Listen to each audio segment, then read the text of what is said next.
আসসালামু আলাইকুম। বাকি সবাইকে স্বাগত জানিয়ে শুরু করছি আমার আজকের ভিডিও। বাংলা রান্নার খোঁজে আমার আজকের রেসিপি সর্ষে পোস্তর ইলিশ ঝাল। এই রেসিপিটা দুই বাংলা অর্থাৎ বাংলাদেশ ও কলকাতার খুবই জনপ্রিয় একটা ইলিশের পদ। একই মশলা কিন্তু রান্নার একটু ভিন্নতার জন্য ইলিশের এই পদটি খেতে হয় অসাধারণ। তাই ইলিশের এই মৌসুমে ইলিশ মাছ দিয়ে তৈরি এই সর্ষে পোস্তর মেনুটা দুপুরের খাবারের জন্য টেবিলে রাখতেই পারেন। তো দেখে নিন সর্ষে পোস্ত ইলিশের ঝাল তৈরি করতে আমার কী কী লেগেছে এবং এর প্রস্তুত প্রণালী।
হয়ে গেল সর্ষে পোস্তর ইলিশের ঝাল।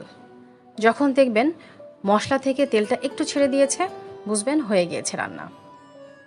আশা করছি রেসিপিটা আপনাদের ভালো লেগেছে, আর ভালো লাগলে লাইক কমেন্ট শেয়ার করবেন এবং নতুন নতুন আরও রেসিপিতে আমার চ্যানেলটি সাবস্ক্রাইব করবেন। তো দেখা হবে ইনশাল্লাহ নতুন কোনো রেসিপি নিয়ে। সেই পর্যন্ত আল্লাহ হাফেজ।